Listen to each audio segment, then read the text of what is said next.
win this battle. It's our intellect, and don't fall for what the other side has done to win at any cost. That's not the way we are. That's not the fabric this nation was cut out of. So our next guest is going to help refine our argument. Share that information that you need to hear and put it to work. Our next guest is author Dan Wos.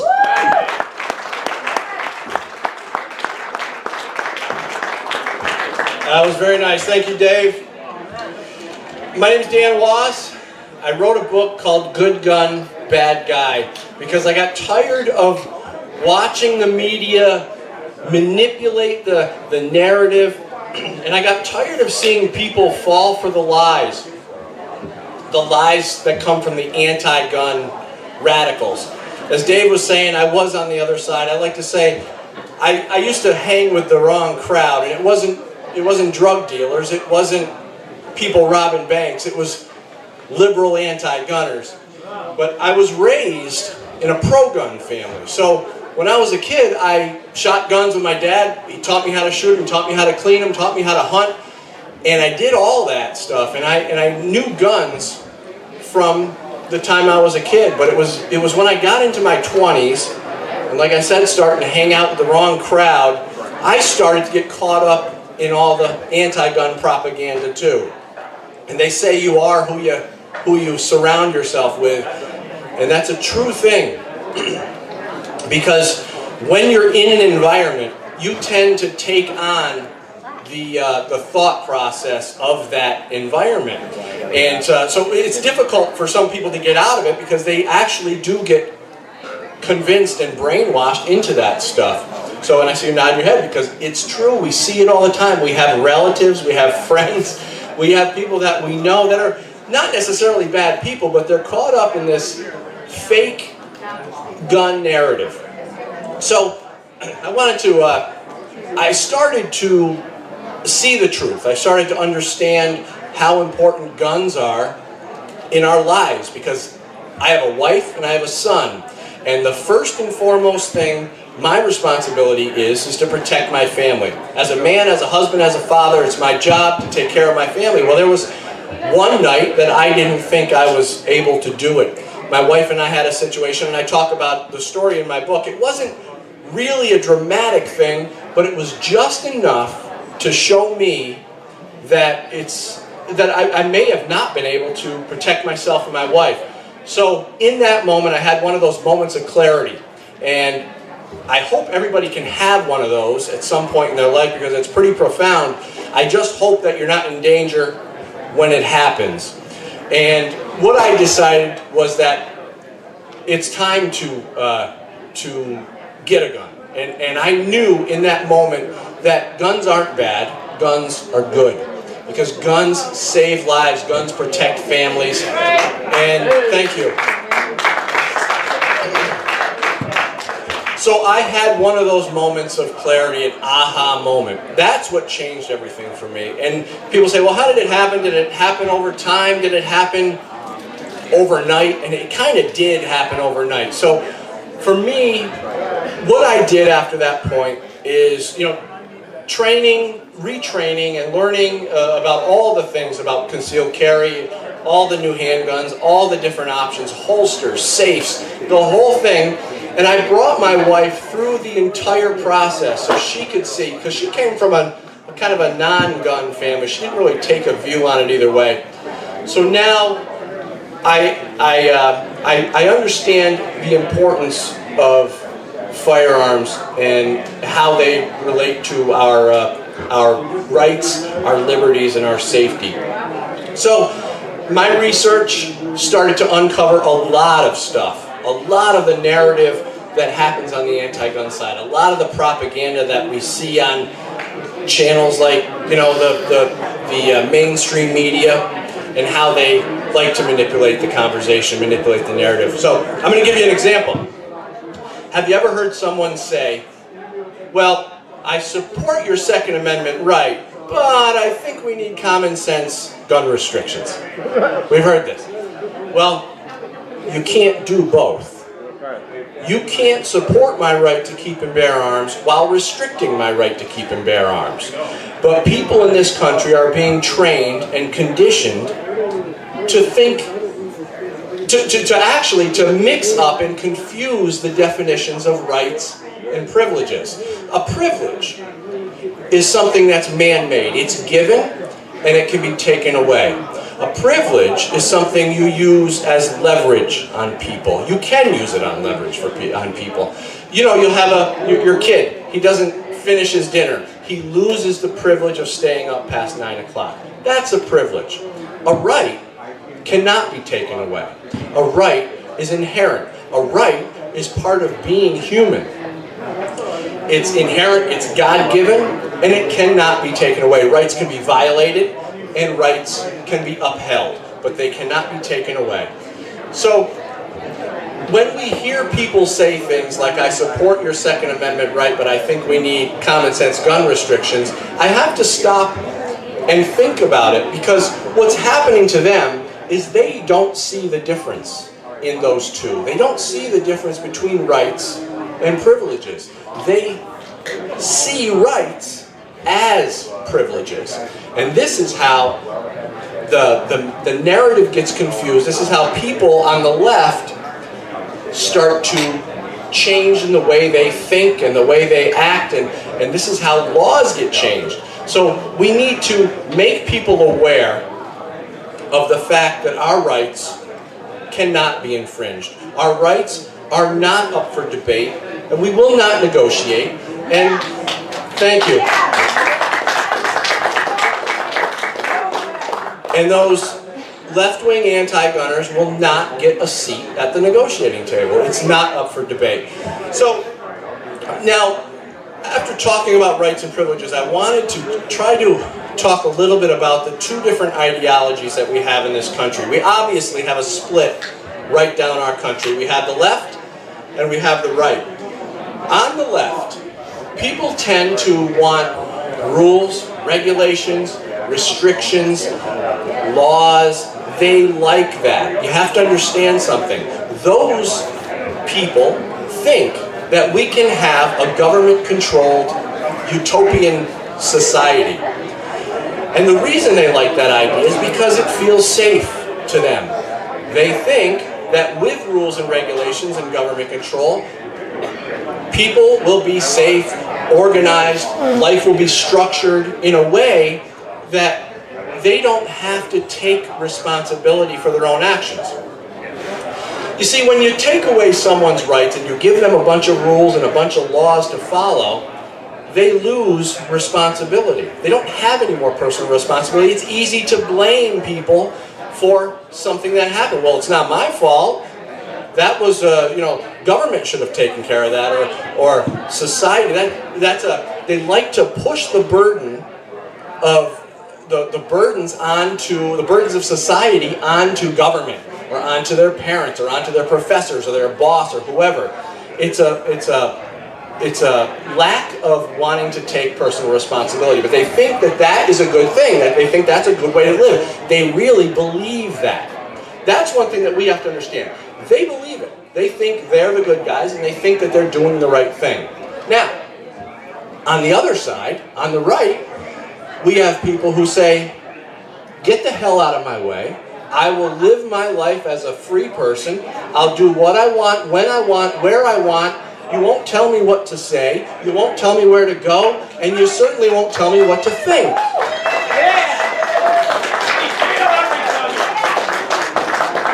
I'm a free man.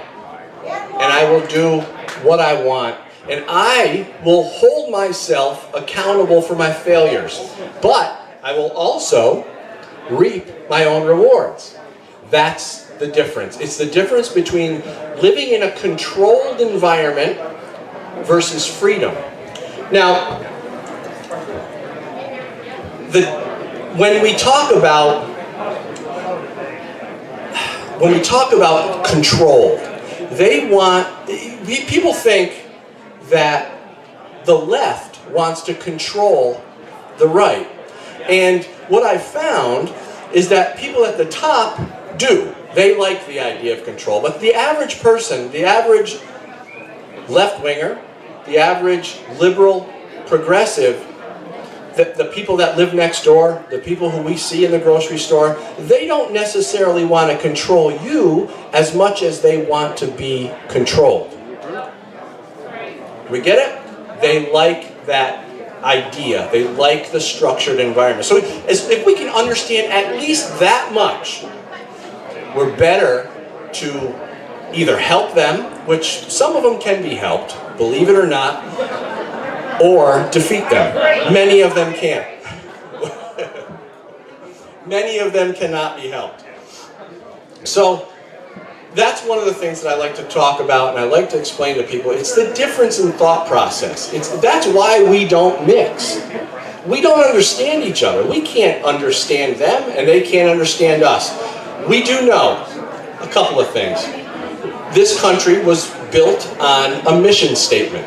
And that mission statement is the Constitution. That's the rules of how the government's going to be run. But along with that Constitution, there's a thing called the Bill of Rights.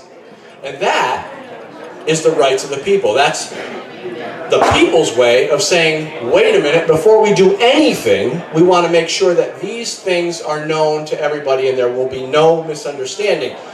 So we appreciate that and we know that we want to live by that. The left does not necessarily want to live that way. So if we can just at least understand that much.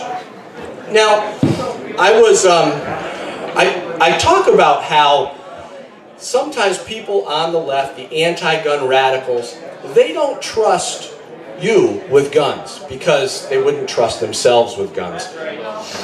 And I have a friend who's, she tends to be over there on the left, and she tends to be anti-gun. And I'm talking to her, and she says, Dan, I was in the bank, and there was this guy in front of me in line, and he had a gun on him.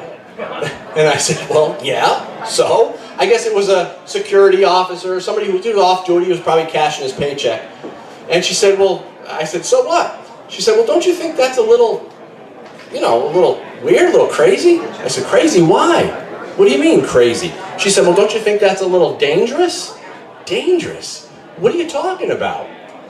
She couldn't grasp the fact that this guy had a gun. And I said, why? I said, what is your problem? This guy's standing in front of you in line, he's got a gun on his hip, in a holster, what's the problem? She said, Dan, I can't believe you don't understand this. I could have easily taken that gun and started shooting people. Yeah, good luck with that. What was she thinking? She had to think that in her own brain. She had to imagine herself taking someone's gun and shooting people. Who should we be afraid of? The one not carrying. Exactly. So I talk a lot about that stuff, and I also talk about, how they use the terms, the terminology that the anti-gunners will use. Things like gun violence and assault weapon and Wild West, and all these terms that are designed to scare people. And I like to take the term gun violence because what they try to do is they try to take those two words and make them synonymous. They try to make guns and violence be one and the same. And I'll tell you, my gun has never been violent. And I don't think it ever could. I know it never could. There is, however, because there's no such thing as gun violence. It just does not exist. But there is a thing called human violence. And if we were to focus on human violence, we would find some interesting things. Because that spotlight would shine on failed liberal policies. If you want to see gun violence, so they say, you're really talking about human violence, and you're going to find that mostly in 4 cities across this country. There are 4 cities that make up 25% of the entire country's homicides. Those cities are Chicago, Detroit, Washington, D.C., and Baltimore. All Democrat run and very highly gun restricted cities. So what does that tell you about how gun restrictions affect violence, human violence? I remember watching Hillary Clinton talk about the guy. Any Hillary fans? I remember Hillary Clinton talking about the toddler and the gun. You've heard this scenario, the toddler and the gun. This is where they want you to think. All across this country, all these cute little diaper bottom babies are getting a hold of their parents' guns that their parents are just irresponsibly leaving loaded, laying around the house, right? Well, the numbers could not be smaller. This is just a scare tactic to pull at the heartstrings of people. The actual numbers of child-related accidental gun deaths is tiny. It's minuscule. The truth is, children are 6 times more likely to drown in their backyard swimming pool than they are from accidental firearm deaths. But that doesn't stop the anti-gun radicals from using that scenario because they want to change the narrative. They want to put fear in the hearts of people. And I talk about some of the strategies that they'll use, and 2 of the most effective and most sinister strategies that are used against good people. People like you, people like your neighbors, average people watching TV at night at their dinner table, is they use fear and hate. They'll use people's own emotions against them to win the gun debate, to implement more gun legislation. They use fear by making people scared to death of guns. This is why after a killing, you'll see the first thing they do is roll that AR-15 across the TV screen. They say, this is the problem. This is it. This is what everybody should be scared of. And people who don't know any better, people who don't critically think this stuff through, people who don't own guns, they fall for it. And the problem is those people vote. We need to educate them. We need them to understand guns aren't bad. Guns are good. The other thing that they do is they'll use hate. They want people to think that gun owners are recklessly and intentionally putting everyone in danger. So by using fear and hate, it's the best possible way to create these anti-gun warriors. And those are 2 of probably the most effective strategies that they have. I just want to touch on a couple more things. Some of the stuff that I talk about in my books, and I try to explain, I try to educate people on how the left-wing anti-gunners think. You know, you've heard people say, well, nobody needs an AR-15. What do you need an AR-15 for? And, you know, the reality is it's not the bill of needs. We don't even have to answer them. But what I find is people trying to justify their gun ownership. We don't have to justify our gun ownership. We have the right to do whatever we want. We have the right to own whatever we want. And for them to ask questions like, what do you need an AR-15 for? It's ridiculous to me, but I understand what they're going for. You see, if they can turn gun ownership into a need, if gun ownership could be measured by a metric or some justification of need, imagine what that would be like. Let's say, for instance, your gun ownership was measured by need. Who would determine that need? It would probably be some left-wing anti-gun politician. And now, can you imagine? You're in your house with your family, you're watching TV, somebody breaks into your home, attacks you, you shoot them in defense, and they die out in your front yard. Can you imagine how many lawyers would be gathered round to argue against you as to why you didn't need to use a gun? You could have done anything else. You could have used a 9-iron. You could have ran and hid in the closet. You could have retreated. Massachusetts, we'd have to abandon the house. You'd have to abandon the house. Exactly. Hey, and I'm from New York. My laws are terrible too.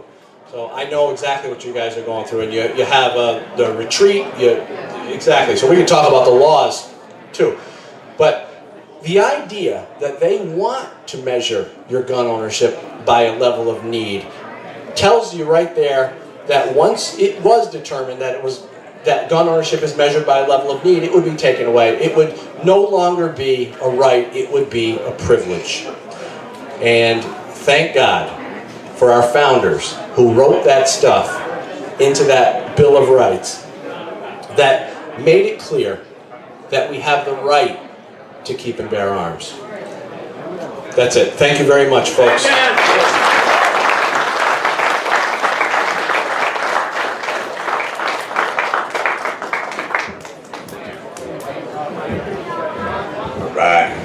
Yeah, people like that, man, you know, I don't know it all. I'm a student of the Constitution. I hang out with people like Larry Pratt, Dan Wos, and all the speakers that were up here today. And we all should consider ourselves students of the Constitution. And, you know, you got to appreciate people like that. I thank Dan very much for taking the time. He's been down here a few times now to help out. You know, it's not about, you know, it's nice to sell a book. A few bucks is okay, but you know, here's a guy that's out to help save his country. He's sharing information because that's what God put on his heart to do. Speaking about God putting things on people's heart. Funny thing happened. I share a little story with you folks.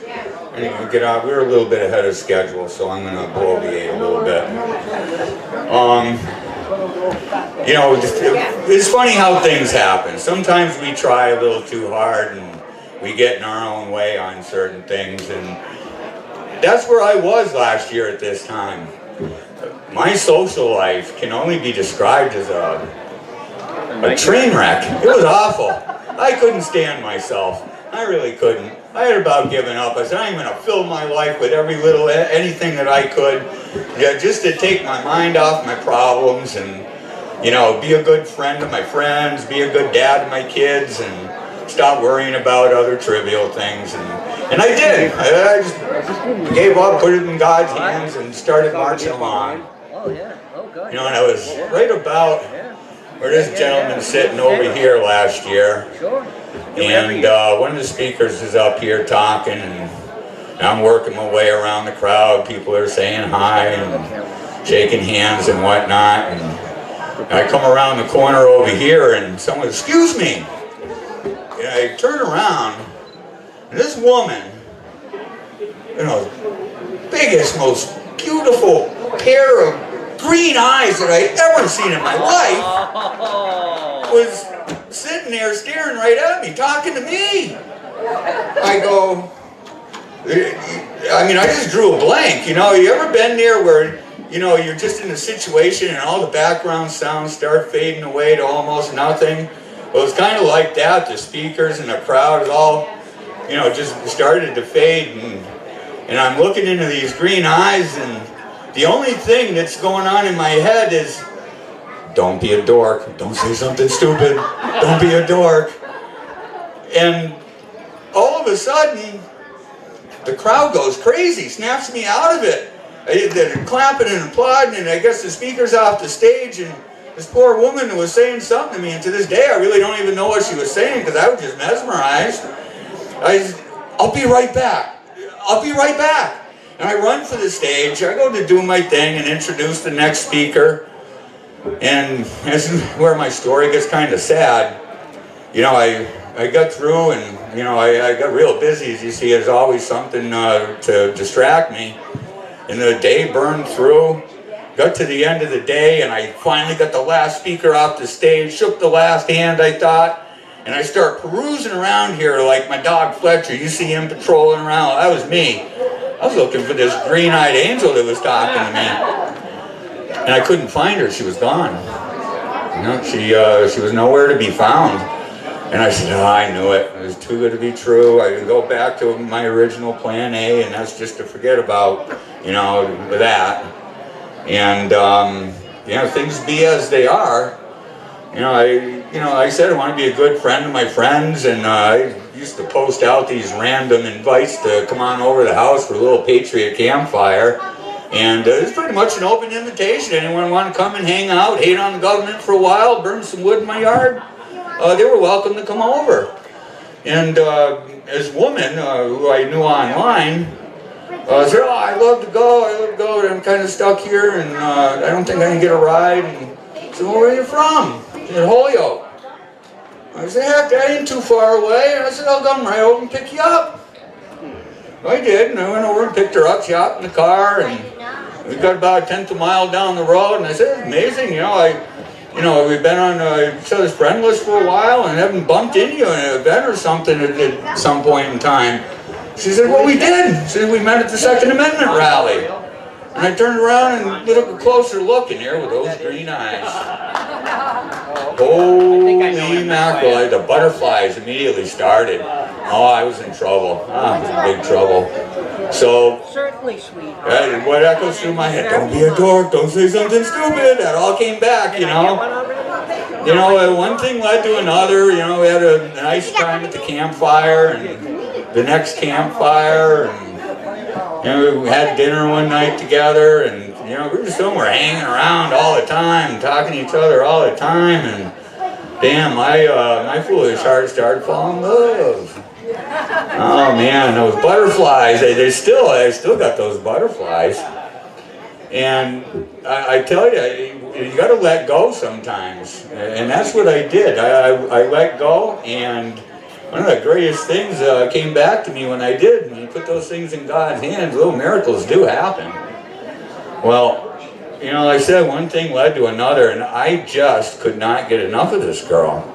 I wanted to be around her all the time. I loved talking to her on the phone, and that wasn't enough. I was in love big time. I was in hot pursuit.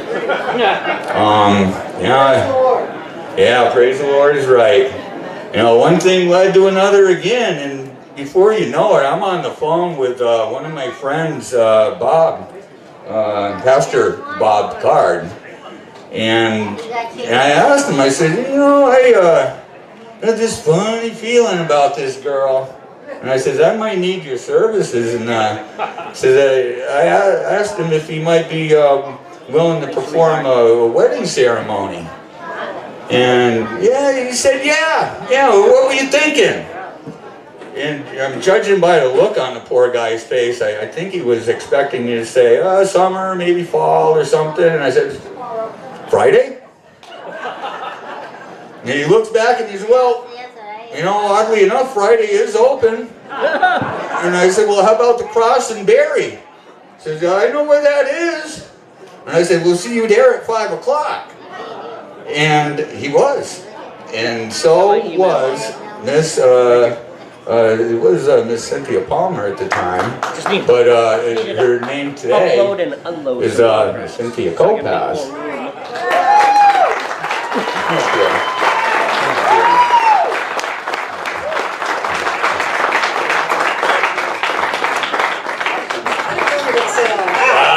I didn't say I was going to say all that either, but I am. So good things do happen at Second Amendment rallies. It got nothing to do with guns. And I say do what you do with love in your heart. I bet you didn't think I meant that.